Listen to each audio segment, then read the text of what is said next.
Bapa, terima kasih dan kami bangga bahwa kami punya Allah yang besar. Allah yang begitu luar biasa dan Allah yang sangat besar dalam kehidupan kami.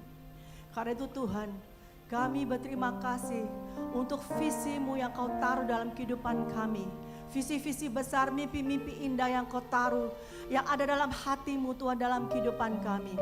Iman kami bersepakat dengan Engkau Tuhan.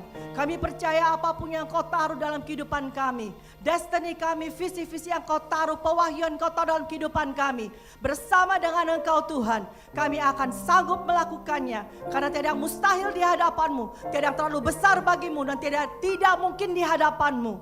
Terima kasih Bapa, ajari kami melangkah dan berjalan bersama dengan Engkau. Aba, bangkitkan gelora kasih cinta mula-mula kembali dalam hati setiap daripada kami Tuhan. Buat mata kami ini melihat apa yang Kau lihat.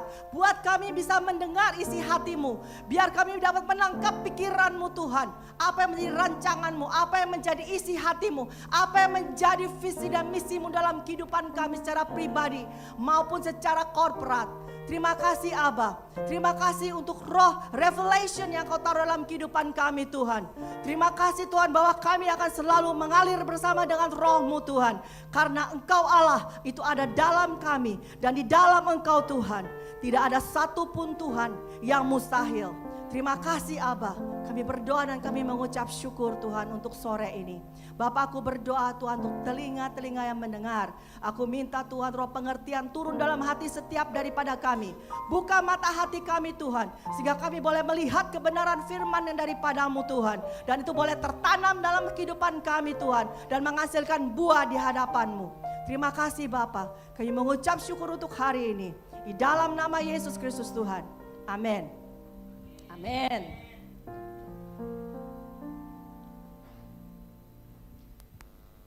Kita hari ini mau membahas mengenai visi dan misi.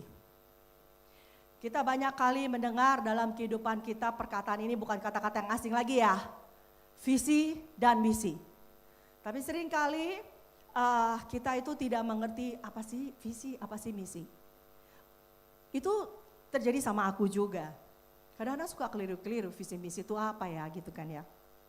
Nah, setiap organisasi atau setiap kelompok apapun juga, baik secara individu maupun secara perkelompok, itu masing-masing pasti akan punya yang namanya tujuan. Kenapa mereka berkelompok? Kenapa mereka menciptakan organisasi itu? Atau kenapa mereka berpikir bahwa organisasi ini harus ada? Tujuan jangka panjangnya, cita-citanya. Nah, tujuan itulah yang kita namakan visi. Visi kalau dari kata bahasa Inggrisnya ya, vision. Atau boleh kita sebut juga penglihatan sebenarnya. Atau pengamatan. Atau kemampuan untuk merasakan sesuatu yang tidak tampak. Atau ketajaman penglihatan. Kemampuan untuk melihat pada inti persoalan. Pandangan atau wawasan ke depan. Pada dasarnya yang namanya vision atau visi itu selalu berorientasi kepada masa depan.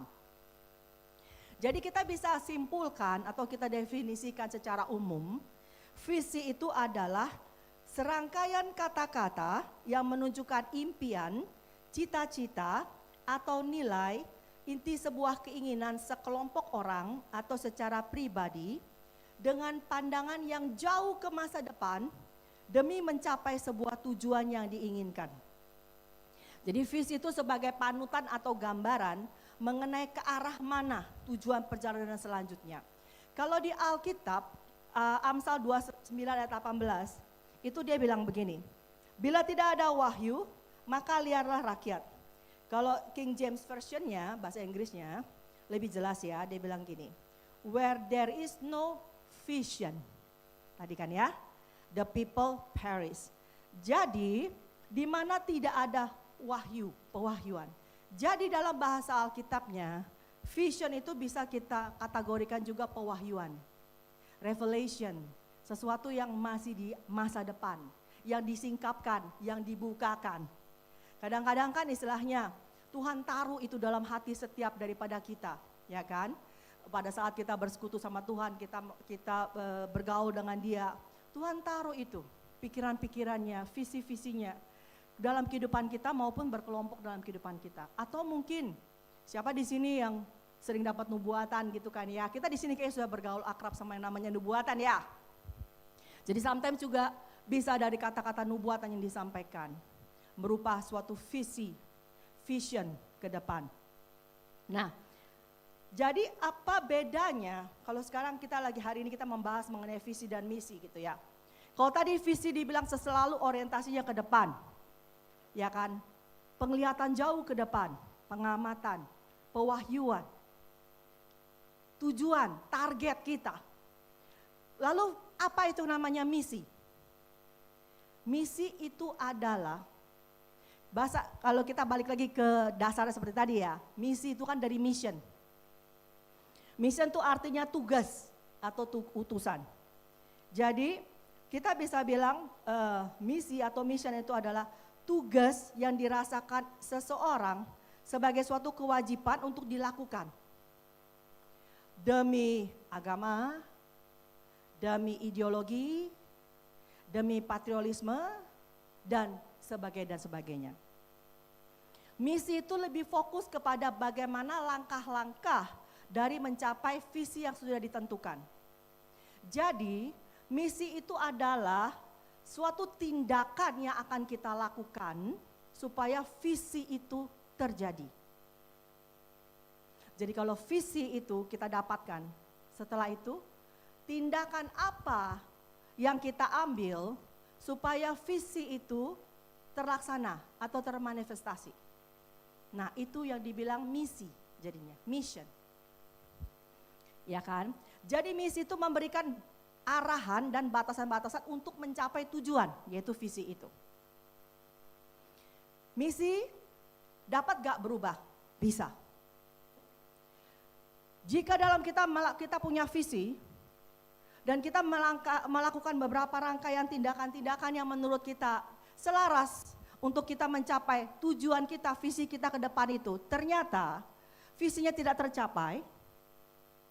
Nah, artinya misi itu kita analisa kembali. Bisa dibutuhkan misi baru dan strategi yang baru agar visi itu dapat tercapai. Jadi kita landasin dulu ya perbedaan visi dan misi supaya kita jelas ya. Nah, jadi kalau tadi dijabarin visi begini, misi begini. Sekarang perbedaan visi dan misi. Kita letakin landasan dulu. Jadi visi adalah tadi apa? Tujuan, ya kan? Masa depan, betul kan? Cita-cita, impian, hal-hal yang ingin dilakukan ke depan.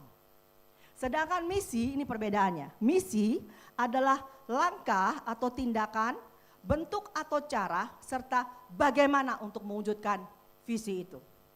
Jadi misi itu adalah langkah untuk menerjemahkan visi. Kedua, visi adalah gambaran besar secara keseluruhan, umum dari apa yang kita inginkan. Jadi visi itu selalu tidak pernah sampai mendetil gitu. Visi itu coba dibahas secara umum saja. Nah, sedangkan misi itu lebih mendetail. Karena misi adalah penjabaran dari visi itu sendiri. Jadi dia akan dijabarkan, akan ada poin-poinnya mungkin gitu. Misi itu. Visi terdiri dari beberapa kalimat pernyataan, biasanya satu deret kalimat yang jelas atau poin yang jelas, padat dan mewakili segalanya. Sedangkan misi terdiri dari sejumlah kalimat pernyataan yang dapat menjelaskan tujuan. Terdiri dari beberapa kalimat penjabaran, berbagai macam poin. Visi itu sifatnya apa? Jauh ke depan, jangka panjang. Sedangkan misi itu biasanya pendek-pendek. Jadi misi 1, misi 2 gitu kan. Misi ini dulu, habis itu kita melangkah ke depan misi selanjutnya dan misi selanjutnya. Tapi yang berujung serangkai menuju tercapainya visi ke depan itu. Lalu visi pun bersifatnya masa depan, sedangkan misi itu saat ini kita lakukan. Apa yang kita lakukan? Ada satu pernyataan yang bilang begini, visi tanpa aksi itu cuman halusinasi. Jadi boleh tuh berangan-angan, berandai-andai, bermimpi-mimpi. Tapi kalau tidak ada satu aksi yang menyelaraskan visi itu, supaya visi itu dapat terjadi, langkah-langkah apa? Itu cuman halusinasi. Sampai kapanpun gak akan pernah terjadi. Lalu kenapa visi dan misi itu penting? Kita sering ditanyakan ya, visi misi apa? Gitu kan ya. Atau kalau misalnya kita pergi ke suatu pertemuan dan segala macam, mereka pertama kali akan membacakan visi dan misi terlebih dahulu. Kenapa itu penting? Kenapa? Karena tadi Amsal 29 ayat 18 jelas-jelas berkata, tanpa wahyu, liarlah rakyat. Ya kan? Tanpa vision, jadi perish katanya. Jadi tanpa visi, tanpa tujuan, tanpa target dalam kehidupan kita. Kehidupan kita ini tidak ada tujuannya. Enggak ada yang dituju, enggak ada yang di-aim, liar, kacau, kesana kesini begitu saja. Enggak fruitful. Karena kita enggak tahu ke arah mana kita akan berjalan. Jadi visi itu dan misi itu sangat penting. Jadi tujuan dari visi itu menggambarkan tujuannya akan kita capai, targetnya apa. Tujuan visi dan misi itu memiliki orientasi yang jelas tentang masa depan. Ya kan? Terus dengan adanya visi dan misi, ini bisa membangun komitmen yang tinggi dari seluruh anggota-anggotanya. Kenapa? Coba kalau misalnya kita kumpul gitu. Tapi nggak tahu tujuannya, nggak jelas, arahnya nggak jelas. Kira-kira kita bisa memberikan komitmen kita nggak? Enggak, kita cuma just hangout saja.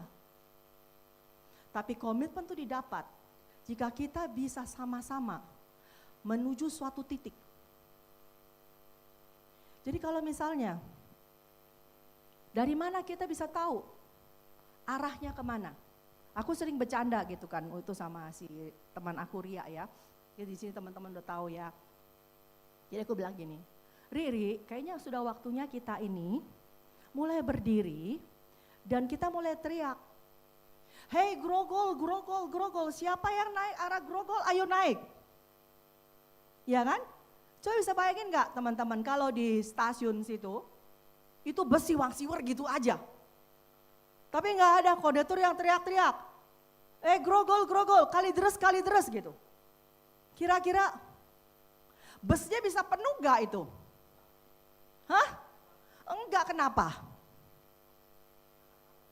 Enggak tahu, nanti naik-naik tiba-tiba dibawa kemana kagak tahu gitu kan. Enggak ada juntrungannya ini dibawa kemana, enggak jelas gitu kan. Jadi orang bisa mau naik ke bus itu kalau kita tahu arahnya, tujuannya jelas. Dan searah dengan kita. Ya kalau yang Bogor jangan naik jurusan Grogol dong ya. Betul kan? Yang Bogor cari jurusannya yang bisa mengarah ke Bogor. Nah, tapi dengan kita beritahukan jurusan kita, tujuan kita, visi kita dengan jelas. Itu seakan-akan kita lagi bilang, grogol, grogol. Nah orang-orang yang di pinggir-pinggir, kok sama ya? Searah ya? Lah, berarti di bus gua. Kita bisa sama-sama naik dalam satu bus itu. Karena kita menuju arah yang sama. Jadi dengan kita bisa tahu tujuan dan visi misi itu, kita bisa mendapatkan komitmen-komitmen. Bukan hanya berkumpul hangout saja, tapi bisa berkomit sama-sama. Beberapa kali aku diketemukan sama hamba Tuhan luar biasa ya. Karena aku tahu dalam kehidupanku, istilahnya ada visi yang Tuhan taruh. Ada impian-impian dia yang Tuhan taruh. Tapi menurut aku tuh, itu terlalu kayak gimana gitu. Jadi pernah gak teman-teman di sini begitu dengerin nubuatan atau misalnya Tuhan bicara, bukannya seneng gemeteran, ya gak? Letak sampai tulang-tulang bunyi semua gitu kan. Kenapa? Karena sometimes itu terlalu, gitu, kayaknya gak bisa, kayaknya gak mungkin, kayaknya gitu. Ya kan? Tapi waktu itu Tuhan pernah janji, dia bilang begini, aku akan mengirimkan orang-orang datang kepadamu. Karena visi dan misi yang kutaruh dalam kehidupanmu, panggilan yang kutaruh dalam kehidupanmu, aku akan mengirimkan orang-orang datang. Dan inilah tandanya orang-orang itu, yaitu orang-orang yang berkata, it is all or nothing. Jadi orang-orang yang 100% untuk Tuhan, atau memang kalau enggak dia enggak, bejat sekalian. Tapi ini orang-orang yang benar-benar hidupnya gak tanggung-tanggung. Yang hidupnya sudah benar-benar dia sold out gitu. Kalau kita bilang dalam bahasa, kalau dulu tuh suka, kalau judi apa ngomongnya? Sowan? Atau apa namanya? Salon, yes tuh yang jagoannya dulu bekas tapi ya. Ketahuan, kepancing aja langsung keluar kan ya. Salon katanya, artinya sudah biasa tuh ya dulu ya. Iya, orang-orang yang salon. Intinya gitu. Tapi dari mana orang-orang ini bisa datang? Kalau kita nggak mulai ngomongin, kita nggak mulai teriak visi misi kita nggak mulai teriak grogol, dia tahu dari mana jurusannya. Jadi sempat kemarin tuh ada ngobrol satu hamba Tuhan itu yang begitu ketemu aja langsung berasa, wah ini kayaknya nggak main-main gitu. Kan berasa ya, kan dibilang kan, kita Rasul siapa tuh yang ngomong dalam Alkitab yang dia bilang kita sudah tidak menilai orang dari fisiknya lagi atau luarnya lagi, tapi kita menilai dari rohnya, gitu kan ya. Nah jadi begitu dia datang langsung, wah ini bukan main-main gitu. Ini luar biasa ini orang gitu. Pas lagi duduk gitu kan ngobrol. Pertama ngobrolnya biasa-biasa saja gitu.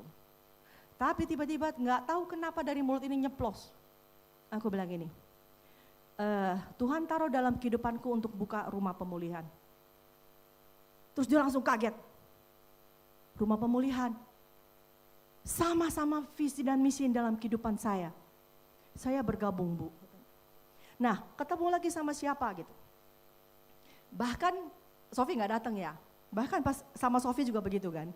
Sofi bingung, dia bilang, aku nggak tahu dulu kenapa disuruh deketin Cici katanya gitu. Tapi karena Tuhan suruh, aku nurut saja, aku dekat. Nah, begitu dia mendekat, terus lama-lama Tuhan bilang gini sama dia, ceritain impianmu gitu. Cuman kayaknya dia pernah dulu cerita, aku rada lupa. Nah, ternyata belakangan pas ngobrol-ngobrol kita waktu itu ya, di Biyun Bebek ya lo ya. Dia kan tanya, apa yang Cici lihat dan apa yang mau dibuat? Aku bilang, aku lihat healing room dan training center. Terus dia bilang begini, itu yang ditaruh Tuhan dalam hatiku belasan tahun. Healing room dan training center. Pantesan aku disuruh bergabung. Nah kan? Dan beberapa teman-teman yang lain yang luar biasa juga begitu. Jadi pada saat aku ceritain apa yang Tuhan taruh gitu kan, visi dan misi yang Tuhan taruh, mereka langsung satu persatu mulai merapat. Karena dipikir ini basnya sama nih gitu. Ya kan? Arahnya sama, tujuannya sama. Jadi dengan visi dan misi kita bisa memperoleh komitmen. Bukan hanya sekedar hangout, berteman, tapi sekumpulan orang-orang yang memberikan komitmen karena mereka berjalan sama. Intinya begitu ya. Tujuan visi dan misi juga. Dengan adanya tujuan dan visi dan misi, itu kita bisa sebagai untuk memberikan arahan dan strategi yang jelas. Kita dengan visi dan misi, kita bisa pakai itu sebagai pedoman untuk melakukan analisa-analisa dalam membuat planning ke depan. Jadi visi, misi itu sangat-sangat penting dalam kehidupan kita. Visi dan misi ada berkorporat ada ya, tapi ada juga secara pribadi. Dan aku percaya setiap daripada kita ada itu dalam kehidupan kita. Dan kalau kita sampai dikumpulkan di satu tempat, itu coba cek. Jangan-jangan visinya dan misinya, visinya Tuhan taruh, itu sejalan. Karena kalau enggak, kita enggak bisa betah di situ. Ngomong enggak nyambung. Betul kan? Enggak resonate, kayak orang pukul gong gitu, dia enggak bergetar di sini gitu kan. Ada orang pukul gong gitu, di sini enggak bergetar. Tapi pasti kalau Tuhan taruh berkumpul bareng-bareng gitu kan, nyaman sama-sama, itu pasti ada satu yang sama. Jadi aku mengajak teman-teman, setelah kita buka nanti visi dan misi, coba cek, berdoa, doakan. Ini searah enggak? Sebes enggak kita? Kalau iya, aku minta, mari kita berkomitmen. Bukan hanya sebagai pendatang, atau cuman istilahnya, gue cuman kumpul-kumpul happy-happy, Karena kita ini fun people, so bergaul sama kita really fun, betul gak? Tapi mari kita kejar bersama tujuan itu. Mari kita kejar bersama apa yang kerajaan surga mau dalam kehidupan kita. Dan kita bergandengan tangan, kita memberikan komitmen kita garap bareng-bareng. Untuk apapun yang Tuhan taruh itu bisa terjadi. Karena dikatakan gini kan, 1 orang mengalahkan 1000, 2 orang 2000, hah? Jadi 2 orang berapa? 10.000. Matematika kerajaan surga itu enggak kayak matematika di bumi memang. Iya kan? Nah, jadi mari kita buka sekarang ya, kita masuk sekarang. Slide-nya tolong dong please. Nah, radiance, radiate, disciple, influence. Ya, ini dong. Artinya apa? Kita dipanggil untuk meradiasi. Kita ini terang. Kan gak disimpan di bawah gantang ya? Disciple, berarti kita sistemnya pemuritan. Influence, kita memberikan influence. Kita bukan hanya sekelompokan orang dalam tembok gereja. Tapi kita keluar memberikan influence di dunia luar. Oke? Nah, ini dia visinya. Nggak ada musiknya ya. Visi. Apa nih? To lead people into encountering Jesus Christ. Empowering them with kingdom culture through discipleship. Jadi kita bahasa Indonesia kan ya. Untuk membawa orang masuk dalam perjumpaan dengan Yesus Kristus.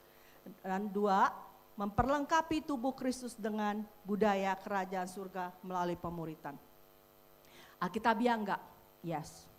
Kita bisa lihat di Efesus 4 ayat 12. Karena kita dipanggil untuk itu. Coba bisa dibuka enggak Efesus 4 ayat 12? Nah, salah satunya kenapa aku bergabung. Karena tadi kan, grogol-grogol. Kita satu bas, betul enggak? Nah, Efesus 4 ayat 12. Untuk memperlengkapi orang-orang kudus bagi pekerjaan pelayanan, bagi pembangunan tubuh Kristus, sampai kita semua telah mencapai kesatuan iman dan pengetahuan yang benar tentang anak Allah, kedewasaan penuh dan tingkat pertumbuhan yang sesuai dengan kepenuhan Kristus. Sehingga kita bukan lagi anak-anak yang diombang-ambingkan oleh rupa-rupa angin pengajaran, oleh permainan palsu manusia dalam kelicikan mereka yang menyesatkan. Tetapi dengan teguh berpegang kepada kebenaran di dalam kasih, kita bertumbuh dalam segala hal ke arah Dia, Kristus yang adalah kepala. Daripadanya seluruh tubuh yang rapi tersusun dan diikat menjadi satu oleh pelayanan semua bagiannya, sesuai dengan kadar pekerjaan tiap-tiap anggota, menerima pertumbuhannya dan membangun dirinya dalam kasih. Jadi, ini salah satu yang Tuhan taruh dalam kehidupan aku juga. Dan secara pribadi dan secara korporat. Ya kan? Karena apa? Karena kita dipanggil untuk memperlengkapi tubuh Kristus. Bukan untuk membesarkan gereja denominasi atau apapun juga. Perkumpulan nama dan whatever. Tapi kita dipanggil untuk memperlengkapi tubuh Kristus. Kita dipanggil untuk apa? Untuk memberikan influence. Kita dipanggil untuk membantu. Membantu supaya apa? Supaya orang-orang kudus itu bisa diperlengkapi. Mempunyai kesatuan iman. Punya pengetahuan yang benar. Punya kedewasaan yang penuh. Dan tingkat pertumbuhan yang sesuai dengan kepenuhan Kristus. Nah, ini adalah visi di mana kita ada, kita membawa perjumpaan dengan Tuhan. Jadi pada saat dimanapun kita berada, mereka bertemu dengan Tuhan melalui kehidupan kita. Mereka bisa merasakan Tuhan melalui kehidupan kita. Kalau dulu Yesus pernah bilang begini, kamu tidak melihat Bapa, ya kan? Tapi engkau melihat aku. Jika engkau melihat aku, engkau melihat Bapa. Aku berdoa dan aku berharap kita semua bisa berdiri dan berkata, engkau tidak bisa melihat Bapa, engkau nggak bisa lihat Yesus sekarang, tapi engkau kalau berjumpa dengan aku, engkau berjumpa dengan Yesus dan Bapa dan Roh Kudus yang dalam kehidupan kita. Ini tujuan kita, visi kita. Kita adalah sekelompokan orang-orang yang mempersiapkan diri kita untuk bisa membawa orang masuk ke dalam perjumpaan dengan Tuhan. Apapun juga itu. Mungkin pada saat kita cuma datang hadir gitu saja gitu kan, diam-diam gitu. Tapi atmosfer itu berubah saat kita berada. Aku kemarin di rumah sakit. Kalau misalnya lagi khotbah misalnya, atau lagi doain orang dan segala macam. Mungkin itu biasa ya kalau ada anointing dan segala macam dan bla bla bla. Tapi kemarin di rumah sakit loh, lagi diinfus gitu tangannya. Terus juga badannya masih rada celeng-celeng gitu. Nah teman datang, bawa temennya. Begitu datang, tadi kita mau happy-happy, mau ketawa-ketawa. Namanya kan lagi sakit mau happy-happy ketawa-ketawa ya. Malah jadi tangis-tangisan di dalam. Karena begitu duduk ngomong, tiba-tiba aku nyeplok aja ngomong terus gitu. Cerita aja gitu yang keluar aja dari mulut aku, cerita aja terus begitu. Begini bagaimana begini. Itu yang dengerin satu itu, diam, lama-lama ngeplas gitu. Ternyata yang aku bicarain itu kena semua. Dia bilang gini, saat Cici ngomong hati ini rasa kayak ditusuk-tusuk, diurak-urak katanya gitu. Itu kayak kalau kayak balon tuh ditiup-tiup, kayak mau meledak rasanya katanya gitu. Itu membawa mereka bertemu dengan kasih Tuhan enggak? Mereka mengalami manifestasi dari kuasa Tuhan enggak? Yang membawa hati mereka kembali kepada Tuhan. Yang satunya pelihat. Dan dia liatin aku begini gitu, dia aja lihat begitu gitu kan. Udahannya dia bilang gini, gue mau kasih tahu ya. Tadi kenapa gue diam aja? Karena gue lihat tuh, kan dia pelihat ya. Tadi gue lihat, pas lo ngomong gitu katanya. Itu kok ada serbuk putih-putih katanya itu, maksudnya kayak ditiup katanya gitu. Kayak apa sih, kalau ini kan debu emas, ini bukan putih-putih cemerlang gitu. Itu muter-muter di sini dan kemana-mana katanya gitu. Nah, tanpa sadar, walaupun kita lagi sakit kek, siap nggak siap kek. Tapi karena kita ini adalah orang-orang yang dipanggil untuk membawa orang masuk. Artinya kalau kita punya visi, langkah selanjutnya adalah apa? Kita menyelaraskan diri kita dong dengan visi kita. Betul nggak? Jadi apa itu orang-orang yang bisa membawa orang masuk dalam perjumpaan dengan Tuhan? Memperlengkapi. Artinya kan tadi dibilang kan, visi tanpa tindakan, tanpa aksi, halu katanya. Bahasa sekarang dibilang halu loh gitu. Halusinasi doang, ya kan? Jadi artinya kalau kita punya visi seperti ini, artinya apa? Kita menyelaraskan diri kita dengan visi kita. Kita memperlengkapi diri kita seturut dengan visi kita. Aku senang sekali ada satu anak muda, masih muda banget. Sekolahnya gak tinggi loh, itu cuman SMA kali. Dan keluarga gak punya. Tapi dia punya impian, dia punya visi, dia bilang gini, umur 21 atau berapa dia bilang, lupa aku waktu dia bilang itu, aku harus udah punya rumah dan punya mobil. Sendiri, gak ada bantuan orang tua. Karena orang tuanya gak punya. Karena terus dan aku mau keliling dunia.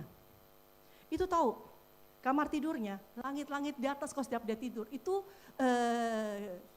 peta dunia gitu. Mobil, rumah. Jadi setiap hari, dia kalau tidur dia liatin itu. Fokus sekali dia gitu kan ya. Aku punya visi begitu. Tindakan dia yang menyelaraskan. Misi yang dia ambil, tindakan yang dia ambil. Pasti selaras dengan itu. Kalau dia cuma begitu doang mengangan-angan sampai kapanpun juga lu sampai putih rambutku, kata firman Tuhan bilang, tetap aja lu gak punya rumah, gak punya mobil, gak punya segala macam. Betul gak? Karena cuma angan-angan, cuma impian. Tapi dia lihatin itu terus. Lalu dia mulai mencari peluang. Kakaknya kan mulai buka agensi waktu itu Generali atau apa ya namanya gitu. Dan dia mulai ikut masuk. Dia mempersiapkan diri dia training, anak muda yang lain mungkin gaul, pacaran, dugem, whatever, main, whatever. Tapi dia enggak. Dia mempersiapkan diri, dia menselaraskan dengan visinya, dengan impiannya, dengan tindakan. So dia memperlengkapi dirinya, dia ikut training terus. Training demi training, dia pelajarin terus begitu kan, dia ikutin terus. Lalu dia mulai bergaul dengan, biasa kan umur-umur dia anak-anak muda gaul. Ini gaulnya sama bapak-bapak, tante, ibu-ibu gitu. Ya kan? Dia mulai buka link, mulai buka jaringan. Lalu dia mulai apa? Persiapin teman-temannya. Di prospek tuh satu-satu sama dia. Bukan prospek jadi klien, prospek jadi agent. Mulai diajarin sama dia, mulai deketin sama dia. Itu anak itu jarang sekali di rumah. Itu dia tuh mungkin nggak ketemu matahari. Karena pagi matahari belum terbit dia udah pergi. Matahari terbenam dia baru pulang. Jadi ada tindakan apa yang menselaraskan itu? Ya kan? Sampai akhirnya dia itu prestasinya makin naik dan teamworknya luar biasa. Jadi dia support abis-abisan itu underlingnya dia. Jadi kalau misalnya kagak bisa, dia ikut bantuin closing gitu segala macam. Sampai itu timnya kompak dan makin naik, melebar, makin naik. Akhirnya jadi leader yang luar biasa. Kesampaian mimpinya, umur segitu, dia sudah bisa beli rumah satu. Kredit ya waktu itu ya, tapi rumah satu. Dan rumahnya tuh harganya ada M-nya loh. Setelah itu rumah satunya lagi. Mobil jangan ngomong, udah bisa jalan-jalan ke luar negeri dan sebagainya. Tapi apakah itu dia diam-diam saja? No. Jadi begitu Tuhan taruh visi dalam kehidupan kita, selarasnya apa dalam kehidupan kita? Aku ingat juga dalam kehidupanku, ini kesaksian ya sebelum kita lanjut aja. Pas pertama kali Tuhan bilang begini, aku akan memanggil engkau ke pulau-pulau, sampai ke pelosok-pelosok bumi, sampai ke ujung-ujung bumi. Pertama kali enggak, berantem dulu, tolak habis-habisan gitu kan. Karena enggak sesuai sama karakter, introvert suruh begitu. No, utus yang lain gitu kan ya. Tuhan aku berdoa saja, tapi utus yang lain gitu. Tapi akhirnya setelah Tuhan itu kan luar biasa ya, dalam mendekati kita masing-masing beda-beda ya. Sampai akhirnya say yes gitu. Nah lalu mulai, satu demi satu revelation dibukain sama dia. Udah cukup gemeteran sendiri gitu. Setelah itu begitu Tuhan kirim ke luar negeri, mulai dipanggilin sama para nabi, ditunjuk-tunjuk gitu. Dibukain makin gemeteran lagi gitu. Tapi ada tindakan satu yang harus aku selarasin. Yaitu apa? Belajar firman. Ya kan? Belajar firman. Cari Tuhan. Bukan cari tangannya, tapi cari hatinya. Bukan karena untuk pelayanan. Tapi memang karena apa? Karena mau intimasi sama dia. Karena tahu bahwa apa? Karena kita ini nothing tanpa dia. Kita ini kesayangannya dia. Kita gak bisa apa-apa di luar dia. Dan kita kalau untuk aku selalu bilang, Tuhan aku gak bisa hidup tanpa engkau. Terus bergaul. Lalu mulai dong, Tuhan arahin, kamu ke arah sini ya. Masuk tuh sekolah ini ya, kejuruan ini ya. Yang lebih menjurus lagi. Kamu masuk ya healing room, kamu masuk sekolah nabi ya. Mulai ikutin langkah per langkah, step per step. Lalu pas lagi disuruh maju ke depan, bersaksi, gak mau, tapi Tuhan bilang, Terus Hengki bilang, gak apa-apa Ci, gue temenin lu di depan. Itu aku gak pernah lupa. Itu aku bersyukur sampai kapanpun. Karena itu start awal, betul ya? Luar biasa kan? Pastor mana? Yang mau temenin di depan kayak kambing conge, diem-diem gitu. Iya kan? Serba salah tingkah. Mau ditinggal, ntar dia mandek diem. Gak ditinggal, ngapain gue berdiri di depan begini, gak ngapa-ngapain gitu. Ya kan? Dia pikir istilahnya ngomong pasti cuma 10 menit, 15 menit mandek. Gak stop-stop ya. Terus apa dia bilang? Tinggal gak ya? Gitu. Tapi coba, bisa gak ke bangsa-bangsa? Bisa gak pergi ke pulau-pulau? Bisa gak berdiri di depan ribuan orang seperti nubuatan itu? Dia bilang, aku melihat kau berdiri di stadium dengan ribuan orang. Bisa gak? Kalau gak pernah mencoba melangkah sekali di depan sini, di depan puluhan orang. Bisa gak? Gak bisa. Pada saat pintu terbuka, Kira-kira. Gemeteran, gak tahu mau ngomong apa, kadang-kadang no, gitu kan. Pintu kebuka pun percuma. Tiba-tiba kayak dulu deh, yang belum ditemenin Pastor Hengki di depan sini. Buber. Bicara ya, kita ada event ini, 5.000 anak. Nanti Ibu Berlian yang bicara ya. Itu bukannya bicara nangis kali. Betul kan? Bisa di depan sana tuh udah mewek kali. Nggak sampai depan udah. Dulu aja pertama kali ke toilet berkali-kali ya. Sampai diledekin sama Hengki. Emang bisa ke toilet berkali-kali ada isinya. Baru 2 menit, semenit balik lagi. Baru semenit balik lagi. Karena grogi kan. Jadi apapun yang Tuhan taruh. Aku mau ngajak teman-teman. Apapun Tuhan taruh dalam kehidupan kita. Visi secara pribadi. Maupun visi secara koperat di rumah ini. Mari kita persiapin diri kita. Untuk kita bisa menjadi seperti itu. Bukannya kita berbuat sesuatu untuk performance. Tapi biar kita izinkan yang memang sudah Tuhan taruh dalam kehidupan kita ini. Bisa mengalir dengan bebas. Biar apapun juga yang Tuhan telah investasikan dalam kehidupan kita. Kehidupan dia, roh dia. Karunia-karunia dia. Apapun juga kemampuan kapasitas yang dia tahu dalam kehidupan kita ini. Tidak ada halangan. Bisa mengalir dengan bebas. Kita lanjut ke misi. Next. Nah, misi. Menjadi pembawa hadiratnya. Ya kan tadi kan? Menjadi pembawa hadiratnya. Serta mewujudkan kuasa dan otoritasnya dalam setiap area kehidupan kita. Jadi bukan di atas panggung saja. Tapi di setiap area kehidupan kita. Pada saat orang ketemu kita, dia bertemu dengan Tuhan. Karena apa? Karena roh Tuhan ada dalam kehidupan kita. Dia dan hadiratnya gak pernah terpisah. Jadi kalau dia tinggal dalam kita, kecuali kita yang menghalangi hadirat dia keluar melalui kita, itu hadiratnya pasti merembes melalui kita. Leaking katanya, gak bisa enggak. Sadar gak sadar, hadirat itu akan mengalir lewat kita. Gak usah dengan sengaja kita lelahkan, itu mengalir dengan sendirinya. Next, contoh ya, contoh. Nah, pemuritan. Setelah tahu bahwa Tuhan panggil untuk memuridkan, untuk memperlengkapi. Tadi kan dibilang misi kan? Nah ini contoh misi kecil-kecil. Satu persatu, misi itu kan tadi dibilang apa? Pendek. Ya kan? Setahap demi setahap. Tapi menuju kepada penggenapan dari visi yang ada. Ya.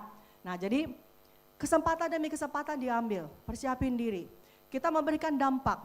Memberikan influence. Kita meradiasi. Kita memuridkan. Ya kan? Mau kecil mau gede. Kemarin tuh lucu. Pertama kali dikasih kesempatan seorang besar duluan. Orang-orang gede gitu kan.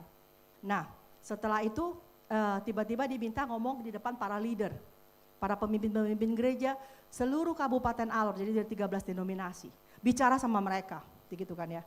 Setelah bicara sama mereka, terus nggak tahu ide siapa. Tiba-tiba aku dibawa di satu daerah, dikasih anak kecil-kecil, anak-anak SMP. Begitu ngelihat aku bilang gini, Sob lu aja yang maju Sob. Gue kagak tahu mau ngomong apa sama mereka itu. Udah terlalu lama kayaknya punya anak SMP. Sudah lupa cara bergaulnya anak SMP. Ngomong apaan sih mereka itu aku juga udah gak tahu gitu kan. Dia bilang, Sob lu aja yang maju.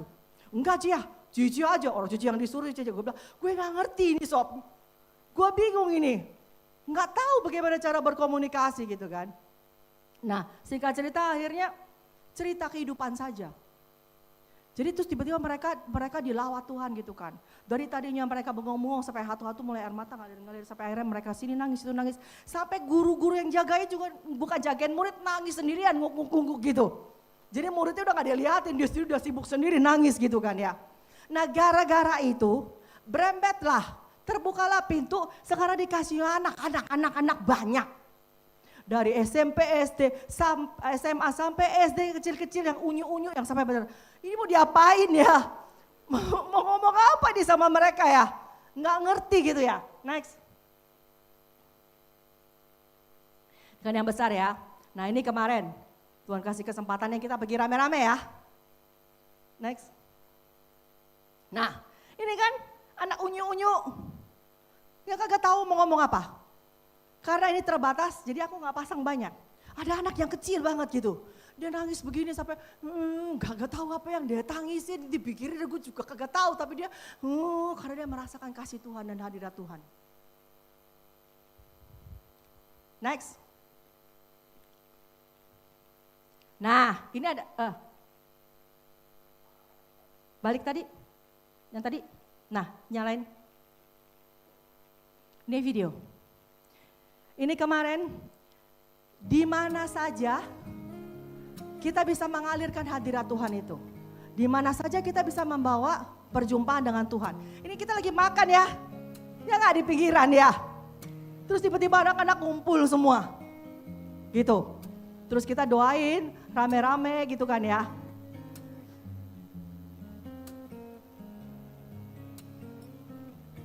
Ini kita nggak ada yang panggil mereka.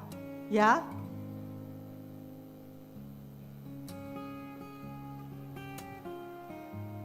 Coba bisa bayangin gak? Kalau kita bisa bawa perjumpaan kepada anak-anak yang umur kecil-kecil seperti kayak gini. Nanti mungkin di sepanjang jalan kehidupan mereka mungkin ketemu masalah apa dan segala macam. At least mereka ada satu momen di mana mereka bisa merasakan Tuhan itu. Yang akan membuat mereka, Tuhan itu ada loh. Tuhan itu penuh kasih loh. Aku bisa rasakan kasih dia loh. Yang membawa pengharapan kepada mereka dalam kehidupan mereka. Habis ini kita langsung ayam geprek waktu itu ya.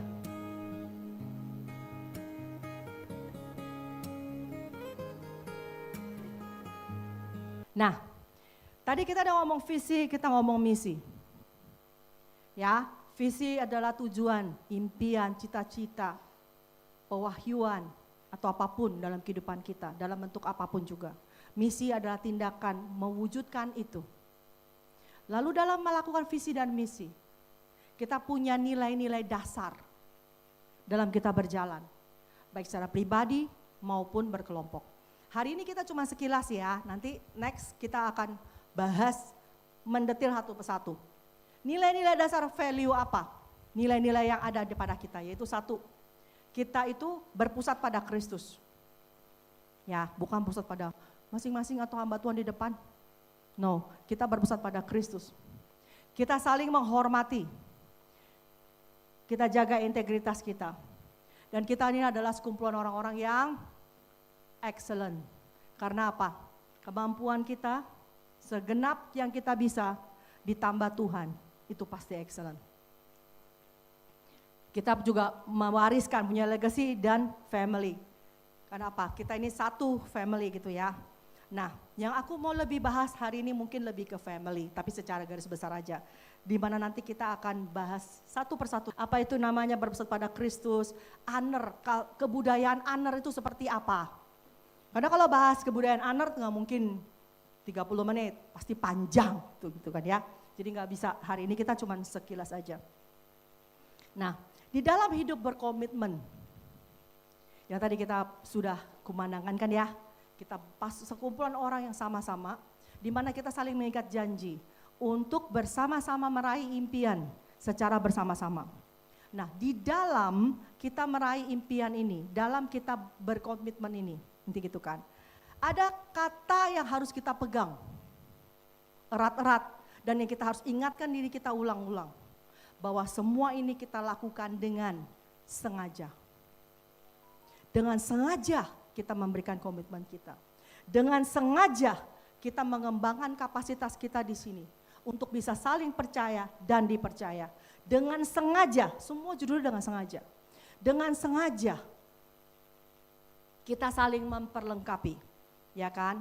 Kita ini juga adalah, karena kita keluarga, satu keluarga. Yang namanya keluarga kecil saja, namanya adik kakak saja beda-beda. Betul enggak? Enggak ada yang sama. Aku introvert, ada yang extrovert, ada yang begini, ada yang begitu gitu kan. Itu satu keluarga. Ya apalagi yang namanya keluarga kerajaan Allah.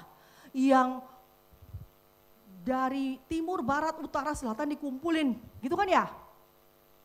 Latar belakang beda. Suku ras beda. Pendidikan beda. Ya kan? Semuanya beda-beda. untuk berkumpul bersama. Kalau tidak dengan sengaja diusahakan, kira-kira bisa enggak? Enggak bisa. Pasti akan langsung saling dengan cepatnya, saling tersinggung, saling saling melukai, menyakiti tanpa sengaja. Karena cara pandangnya beda. Ya kan?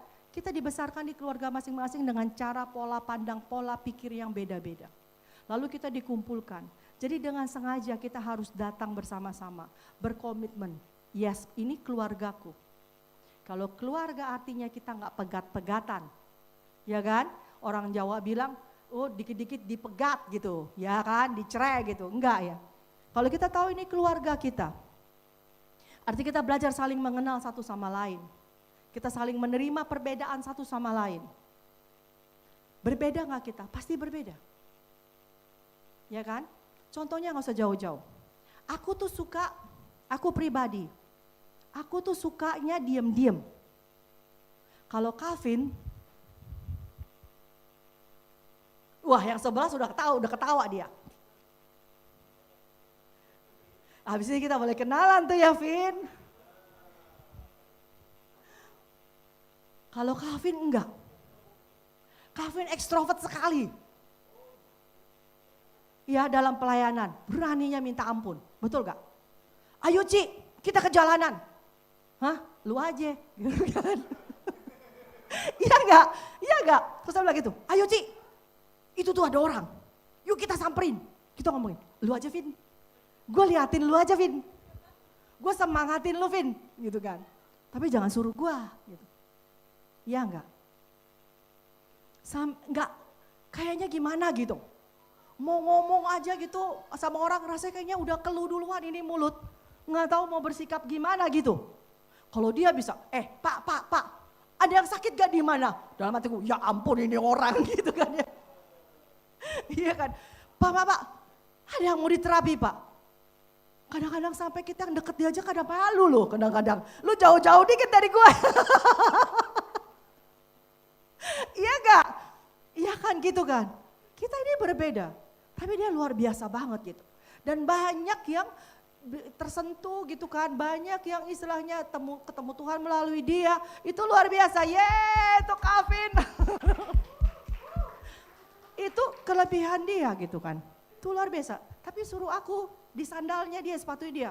Oh no way, thank you ya. Gue doain lu dari belakang aja ya gitu kan. Sampai istilahnya pas lagi di Amerika aja pas lagi Tuhan suruh aku belajar di healing room dan praktek di situ. Melayani dari kelas yang pertama paling bawah yang cuma boleh berdiri doang, gak boleh berdoa, gak boleh pegang, gak boleh apa, cuma lihat doang. Sampai akhirnya jadi pemimpin di situ istilahnya gitu kan. Dan mengajari orang-orang, mementor orang di situ. Itu begitu keluar dari ruangan healing room, kalau healing room kan orang datang sama kita. Minta doain kan, pasien-pasiennya udah banyak gitu kan. Kalau ini lagi conference, mau gak melayani pas lagi conference, ngapain? Doa-doain orang sakit. Oh ya oke, karena kan pikir healing room ya sudah oke. Ternyata kita samperin orang loh, kayak Kevin gitu kan. Apa kabar? Kamu ada rasa gini, aku tuh gak dapat satu pasien pun loh. Langsung diem gitu, gak bisa bergerak gitu kan. Gak tahu mau ngapain ini gitu kan. Jadi setiap orang itu beda-beda, setiap orang itu unik. Kita lihat ayatnya, coba kita lihat. Nah, karena kita saling berbeda, pasti ada gesekan. Pasti mungkin ada satu waktu misalnya. Di sini kita punya untuk family, coba kita buka. Next. Nah, care for one another katanya. In a family, nobody is left out. Jadi kita saling peduli satu sama lain. Di dalam satu family, satu keluarga, nggak ada yang ketinggalan atau ditinggal. Ya kan? Dalam sebuah keluarga tidak ada yang tertinggal. Setiap orang perlu memperhatikan satu sama lain, baik untuk diri sendiri maupun anggota keluarga lainnya. Nah pertanyaannya, satu pasti ada segala ketidakcocokan, kesalahpahaman, ya kan? Beda sistem kepercayaan, kayak gitu kan. Nah terus belum lagi kalau misalnya ada yang tiba-tiba jatuh dalam dosa. Nah gimana tuh?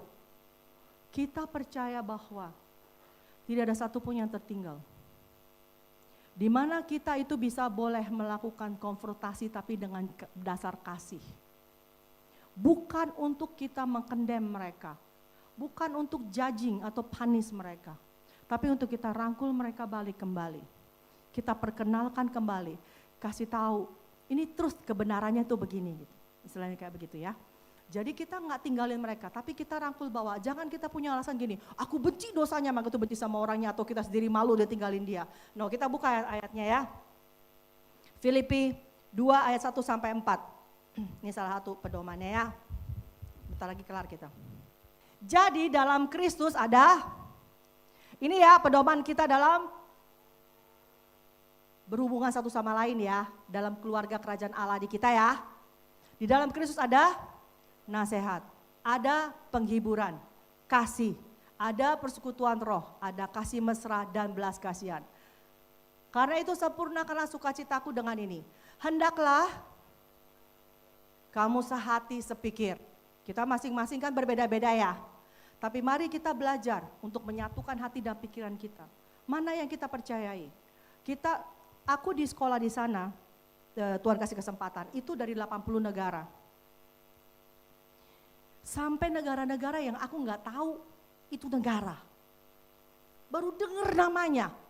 Dari negara mana? Hah? Dia ngomong, hah?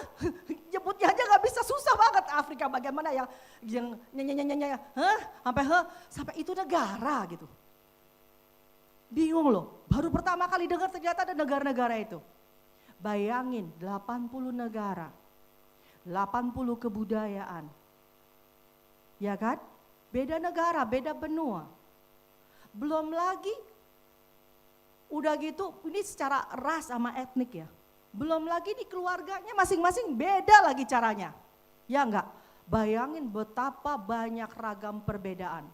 Tapi kita di sana bisa satu hati, satu pikir. Kenapa? Karena kita masing-masing menyadari bahwa kita ini adalah warga kerajaan surga. Kita punya culture kerajaan surga, kebudayaan kerajaan surga. Jadi dengan sengaja, judulnya apa? Dengan sengaja. Kita lepasin segala sesuatu yang tidak sesuai dengan kebudayaan kerajaan surga, kita letakin. Dan kita peluk itu, kebudayaan kerajaan surga. Jadinya walaupun kita dari 80 negara, kita bisa sehati sepikir dan lebih lengket, bisa peluk-pelukan, ketawa-ketawa, bisa saling mengasihi, benar-benar udah kayak saudara. Kenapa? Karena kalau kita nggak sesuai sama kerajaan surga, kita masing-masing nggak, I'm sorry ya aku salah, ini nggak sesuai dengan kerajaan surga. Sorry ya, dan terusnya harus begini, forgive me ya, itu sudah jalan lagi. Jadi semua dengan sengaja, lepasin semua itu. Kita peluk yang sama, ya, sehati sepikir. Dalam satu kasih, satu jiwa, satu tujuan. Kita arah apa nih? Grogol-grogol, satu tujuan ya. Ya kan? Satu tujuan. Mana sampai mana tadi? Nah, apa? Oh iya, habis ini mie goreng-goreng gitu ya. Dengan tidak mencari kepentingan sendiri. Ya. Atau puji-pujian yang sia-sia. Sebaliknya hendaklah dengan rendah hati yang seorang menganggap yang lain lebih utama daripada dirinya sendiri. Dan janganlah tiap-tiap orang hanya memperhatikan kepentingannya sendiri, tetapi kepentingan orang lain juga. Hendaklah kamu dalam hidupmu bersama menaruh pikiran dan perasaan terdapat juga dalam Kristus Yesus. Itu kuncinya, menaruh pikiran dan perasaan yang ada dalam Kristus Yesus. Lalu 1 Korintus 12 ayat 12. Nah, walaupun kita menaruh pikiran kita biar sehati, ya begitu kan ya, memeluk kebudayaan kerajaan surga yang akan kita pelajari dan yang selalu kita pelajari setiap minggu, ya enggak?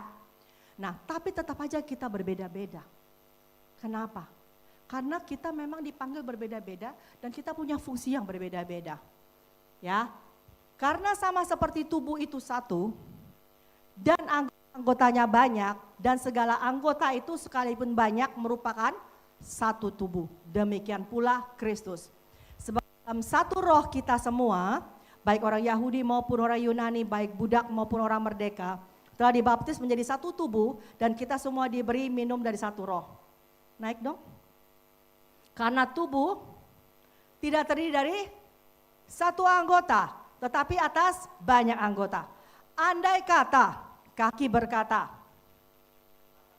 Hah? Kaki dulu kan tuh? Kaki kan? Kaki berkata. Karena aku bukan tangan, aku tidak termasuk tubuh. Jadi benarkah ia tidak termasuk tubuh?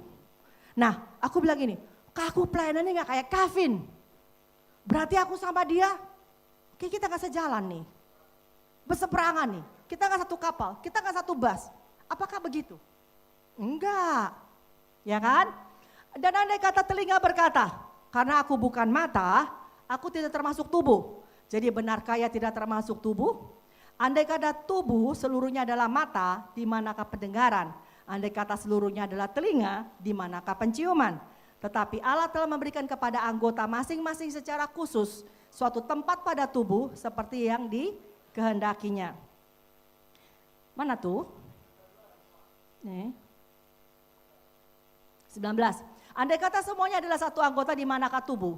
Memang ada banyak anggota tapi hanya satu tubuh. Jadi mata tidak berkata kepada tangan, aku tidak membutuhkan engkau. Dan kepala tidak berkata kepada kaki, aku tidak membutuhkan engkau.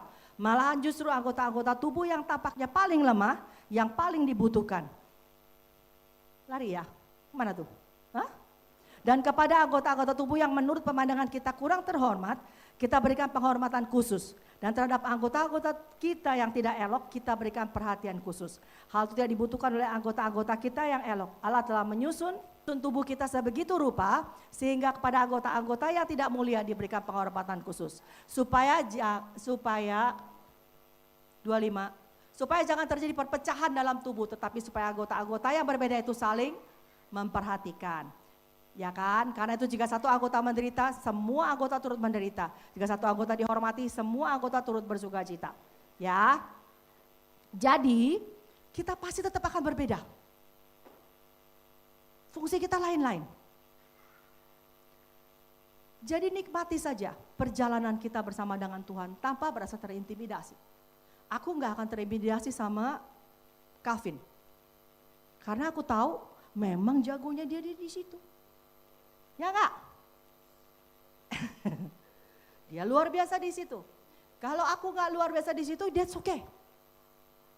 Aku mau belajar. Tapi pelan-pelan, kan gitu ya. Pelannya seberapa pelan? Nah, itu lain perkara lagi ya. Nah, gitu kan. Mungkin Tuhan taruh di bagian aku beda lagi. Ya kan, gitu kan. Jadi berdiri saja dengan yakin tanpa terintimidasi, nikmati perjalanan dengan Tuhan, kita bertumbuh bersama sebagai satu keluarga. Dan di mana yang kuat, itu wajib menanggung kelemahan yang lemah. 1 Petrus 2 ayat 16 sampai 17. Ini kita bikin itunya ya, lain, pagu lainnya kita standar kita dalam berkeluarga ya. Hiduplah sebagai orang merdeka, karena kita kan di sini kan dibilang kan kita orang merdeka. Dan bukan seperti mereka yang menyalahgunakan kemerdekaan itu untuk menyeluruhi kejahatan-kejahatan mereka, tapi hiduplah sebagai hamba Allah. Hormatilah semua orang, kasihilah saudara-saudaramu, takutlah akan Allah, hormatilah raja. Ya kan? Jadi istilahnya, walaupun di sini kita semua merdeka, tapi kita belajar saling menghargai. Kita hormati satu sama lain. Kita berikan penghormatan kepada siapa yang berhak menerima penghormatan itu. Ya. Begitu kan. Di sini memang kita semuanya akrab. Betul kan? Tapi kita belajar, dalam kita akrab pun kita tetap memberikan respect satu sama lain. Ya kan? Karena Tuhan tuh panggil, ada pastor, ya kan? Ada 5 jawatan. Begitu kan ya? Terus ada apa? Ada penatua, ada bapak, ada ibu gitu kan, ada teman-teman dan segala macam. Jadi kita belajar untuk memberikan penghormatan di mana perlu. Apakah perlu kaku? No. Apakah perlu takut? Enggak gitu loh. Ya kan? Tapi kita hargai dan kita beri respect. Zaman dulu kan orang tua itu kalau sama anak itu kan kayaknya anak sama orang tua takut banget gitu ya. Sampai terpisah banget gitu. Tapi zaman sekarang kan orang tua sama anak kayak teman. Tapi walaupun begitu tetap ada penghormatan itu gak hilang. Respeknya nggak hilang. Jadi kita belajar di sini. Kita saling menghargai satu sama lain, sama-sama teman yang lebih tua, yang lebih muda. Kita sama belajar saling menghargai. Ya, oke. Apa yang maksudnya cross center? Yaitu everything that we think, say and do is motivated by Him. Jadi apapun yang kita pikirin, kita katakan, kita kerjakan semuanya dimotivasi olehnya. Gitu kan ya. Keinginan kita adalah untuk menyenangkan Dia dan tubuh menjadi lebih seperti Dia. Kita ini mengarah selalu dalam segala arah pertumbuhan kita ke arah Dia. Ya kan? Christ Center. Next. Honor tadi ya, menghormati satu sama lain dan melihat yang terbaik dalam satu sama lain. Aku dulu belajar kalau pas lagi sekolah, mereka ngajarin gini. Kita ini kan semua kan istilahnya ada spirit Roh Kudus dalam kehidupan kita. Jadi kita dulu dipraktekin bilang gini, bisa nggak kita seperti firman Tuhan bilang, aku tidak menilai orang lagi dari fisiknya tapi dari rohnya. Jadi kita disuruh belajar latihan untuk setiap lihat orang, atau kalau ada orang yang masuk dan segala macam, kita lihat mereka berdasarkan rohnya. Siapa ini yang datang? Siapa dia? Gitu kan, fungsinya apa, dudukannya apa gitu. Nanti tuh kapan-kapan kita belajar. Yuk next. Integrity ya. Integritas Alkitabiah, bukan sekedar melakukan hal yang benar. Ya, tapi memiliki hati yang benar. Bisa saja loh hal yang benar tapi motivasi nggak benar. Bisa kan ya?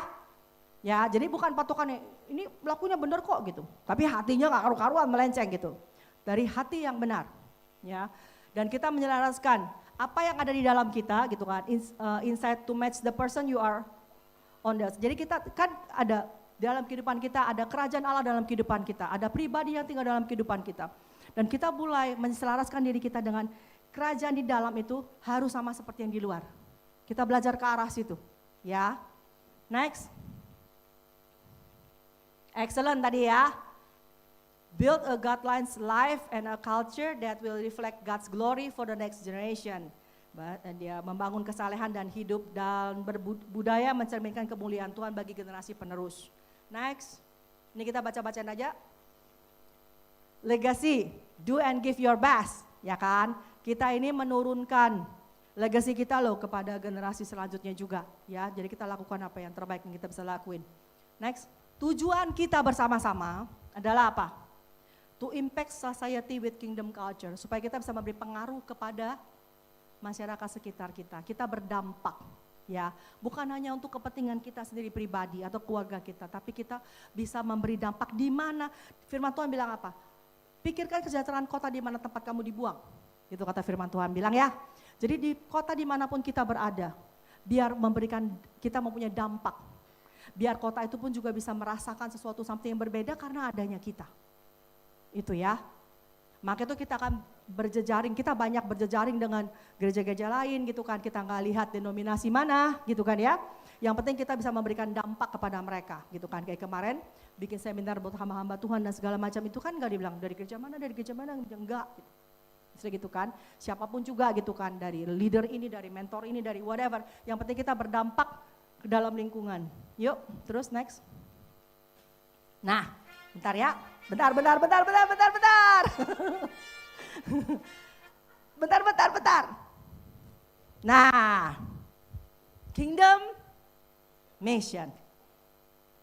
Lalu setelah yang aku rasa dan yang kita kerjakan lalu, tahun-tahun kemarin, kalau masing-masing teman-teman ingat ya, apa sih misi yang kita kerjain? Kita punya visi, tapi lalu ada yang kita kerjakan. Kalau aku ingat setahun kemarin dan setahun lebih kemarin, apa sih yang kita lakuin? Adalah kita masing-masing mempersiapkan diri ya, memulihkan jiwa masing-masing ya kan? Bagaimana memulihkan jiwa, memulihkan hati kita masing-masing, membangun hubungan kita dengan Tuhan. Betul kan ya? Betul kan? Jadi kemarin itu misinya kita tuh yang kita kerjain, tingkah laku yang kita kerjain adalah pemulihan. Betul kan? Jadi di setiap daripada kita ini semua masuk ke situ. Enggak terkecuali, yang bicara juga. Ya kan? Malah yang bicara dapat tong sampah paling besar kemarin kan ya. Dia bilang suruh buang sampah-sampahnya, jangan dibawa kan gitu. Jadi tahun-tahun kemarin itu tahun-tahun persiapan. Di mana masing-masing kita mempersiapkan diri kita dengan tugas apa yang Tuhan taruh dalam kehidupan kita. Visi yang Tuhan taruh, memberi dampak, ya kan? Membawa kerajaan surga, membawa hadirat Dia, ya kan? Memperlengkapi tubuh Kristus. Jadi kalau bukan dimulai dari kita dulu, gimana kita keluar dengan bawa sampah gitu kan? Yang mengalir bukan air kehidupan nanti. Betul gak? Pas kita datang, orang langsung gini, aduh kok pusing deket-deket dia ya gitu. Bukannya merasa, aduh damai deket dia, penuh dengan sukacita. Kok bisa merasa kehadiran Tuhan, dia bilang, ih kok pas dia datang gue berasa pusing kepala gue. Lu pusing gak kan gitu ya. Ya gak? Ya enggak? Gitu loh.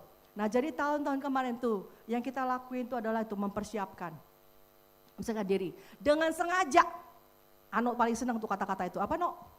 Dengan sengaja, kemarin kita bangun kesatuan, ya kan? Kesatuan hati, kesatuan pikiran, kita spend time, kita istilahnya nyanyi bareng, nyembah bareng, cari Tuhan bareng gitu kan ya. Kita belajar bareng gitu kan ya, itu kita lakuin tuh full setahunan. Sampai akhirnya kita menuai, betul kan? Kita bisa keluar bareng-bareng dan sama-sama melayani Tuhan. Ini dia, ayo mulai Kingdom Mission.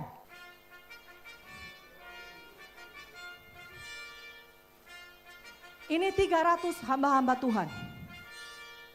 Guru-guru, para mentor, para leader.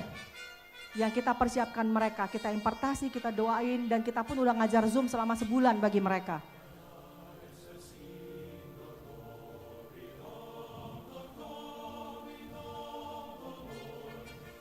Ini kemarin, Oktober kemarin ya. Nah ini ketua dari Gemit ya. Yang tadi itu Bimas Kristen yang tadi.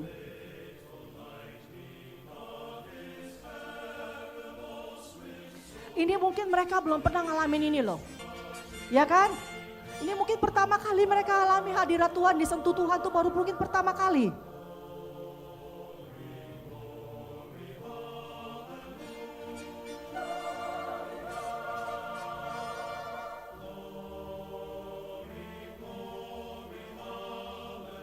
Ini pasti kita melayani 4.500 anak-anak muda. Kecewa, tanpa ada mungkin niat dari mana orang lain yang mau menyakiti hati kita, atau mau mengecewakan kita, atau mungkin dalam pertemuan sehari-hari pernah nggak di sini yang dibully di sekolah? Enggak ya? Di sini semua baik-baik ya? Hah? Enggak ada yang dibully? Ada? Oh, jujur sekali. Nah. Ini yang di lapangan malam, KKR lapangan. Ganteng-ganteng ya dan cantik-cantik ta.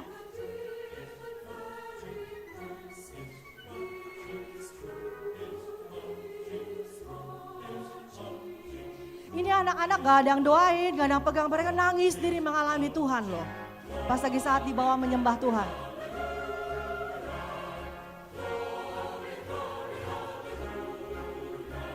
Ini 4.000-an lebih juga.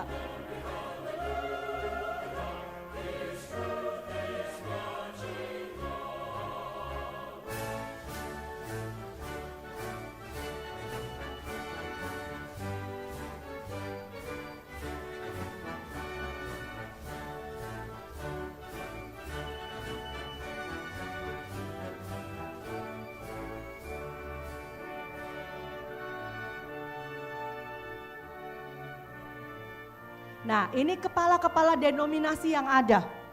Baru kali ini 13 denominasi bisa bekerja sama. Sejarah katanya, rekor.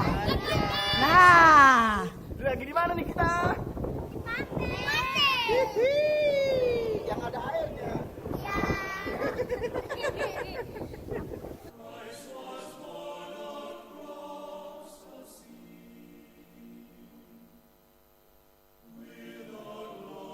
Aku benar-benar yang berkesan dalam hatiku. Ini. Dimana pelayanan gak dilihat orang. Bukan di atas panggung seperti tadi ya. Melayani 3 anak awal-awalnya ya no. Sampai jadi banyak. Ini tim yang ada. Kita tinggal di situ.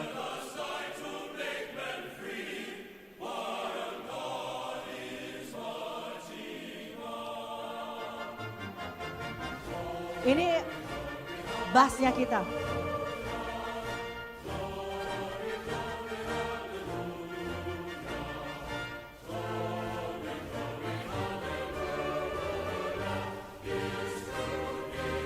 pas lagi kita mau jalan pulang itu Pak Bupati.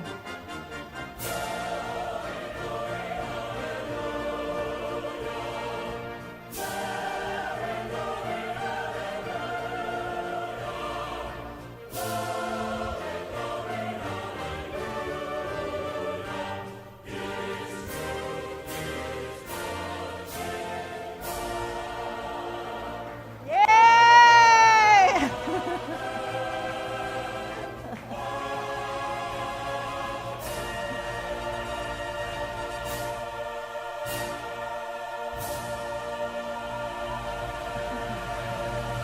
Yeay! Kira-kira bisa nggak dilakukan sendiri? No, nggak bisa. Nah, dari kita kerjasama dengan satu tujuan yang sama, kita bisa memberi dampak kepada banyak. Itu banyak sekali cerita-cerita testimoni setelah kita pulang. Yang sampai sekarang mereka masih dengung-dengungin gitu. Mari berkomitmen. Karena akan banyak yang kita lakukan tanpa komitmen. Akan ada lebih susah kita jalan. Karena tanpa komitmen, pasti kita nggak akan jebur dengan benar-benar. Dikit-dikit nanti kita tersinggung, gue pegat-pegatan gitu kan. Dikit-dikit tar apa gitu. Dan mari ambil tindakan langkah apa. Selaraskan diri kita. Kayak ini kan, aku open invitation ya. Buat apa yang akan next kingdom mission kita. Ya kan, entah ke Alor. Kemarin tuh kita udah dapat undangan dari beberapa. Dari Pulau Sabu, Pulau Rote, Alor juga pasti ya. Dari Bangka dan Belitung. Belum lagi juga yang dari Pastor Hengki juga sudah menanti banyak. Ya kan? Jadi ayo mari kita selaraskan diri kita. Persiapkan diri kita. Jadi aku ajak teman-teman dan ini pun juga aku bicara sama aku sendiri juga gitu. Pintu itu terbuka. Satu demi satu. Bagi saat kita melangkah satu akan terbuka satu. Melangkah satu terbuka satu.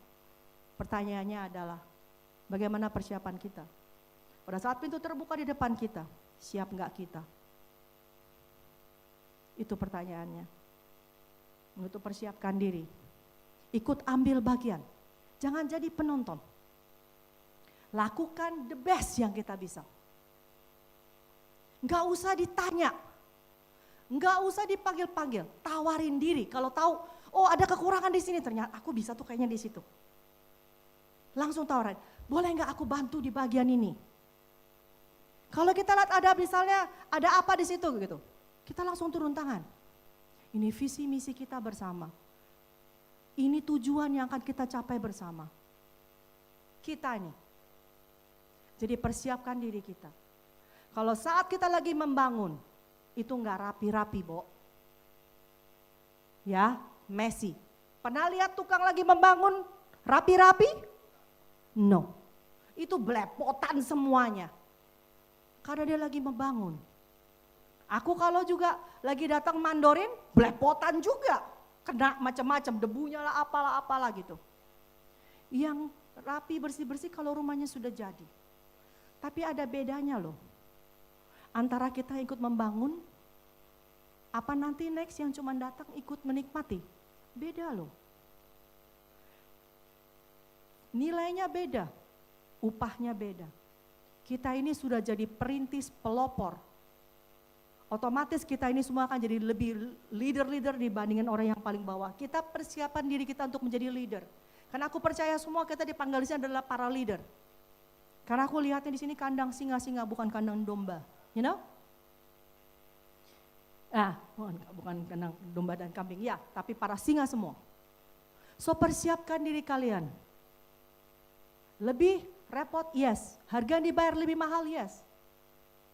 Tapi rewardnya pun setimpal. Oke? Oke, thank you.